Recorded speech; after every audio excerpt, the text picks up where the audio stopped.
Alright guys, so today we are going to talk about misconceptions when it comes to hormone replacement therapy. This applies to estrogen, progesterone, testosterone, thyroid hormones, yada yada yada.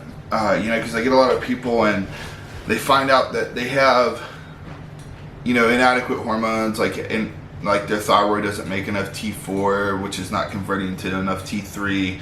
And they kind of take this as almost like an insult, like it's almost like somebody just said, hey, you have a problem, and that makes you less of a human being.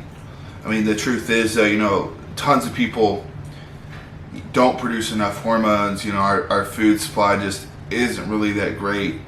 There's a lot of artificial stuff in it, so everybody's thyroids and pituitary glands they've really taken a big hit.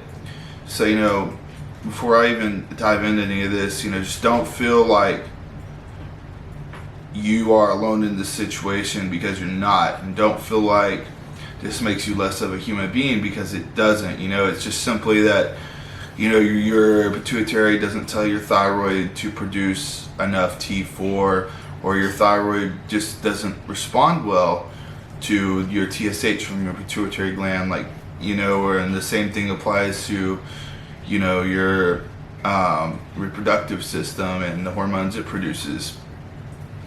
And the thing is, that's all fixable with medication. But I keep running into people who have this hang up. They're like, oh no, I'll never take medicine, I'm gonna fix it with diet. And here's the deal,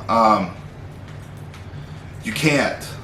You cannot eat enough eggs to make your LH stimulate your balls to produce enough testosterone. You cannot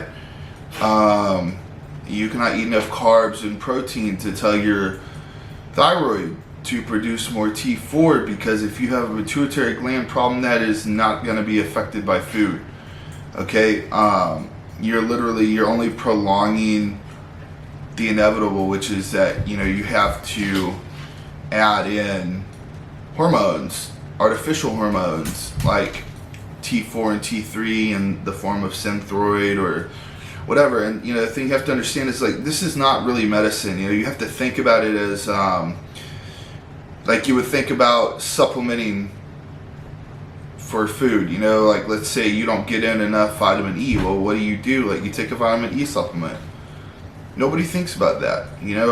Let's say you don't get in enough fiber in your diet. You take a fiber supplement. Not enough B vitamins, not enough calcium, you take supplements for that. There's literally no difference between that and taking a thyroid supplement. In fact, guys, if you ignore this and you try and fix it with diet, and you stay hypothyroid, or you keep running high estrogen, or you keep running low testosterone, you end up with some health problems, some really bad health problems, because it really affects the way that your body deals with stuff like estrogen. If your estrogen is off, it can cause cholesterol, heart attack, and breast cancer. Testosterone is pretty much similar stuff, but flip side for males. Thyroid hormone, you can get goiters,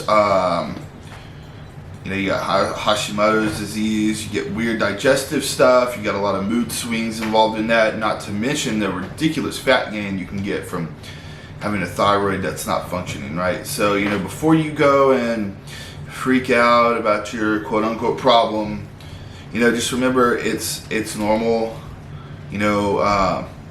A lot of it has to do with how you ate when you were a kid. So, if your parents raised you on junk food, then and you were fat as a child, then your hormones are going to be really effed up. I'm sorry to have to break that to you. It's just how it is.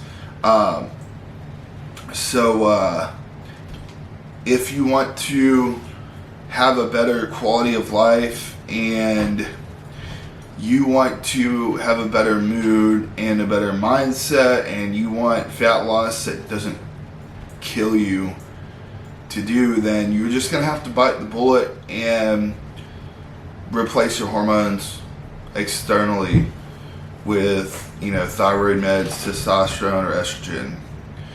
Alright, thanks for watching, guys. Don't ignore this advice. It's for your own good. Thanks.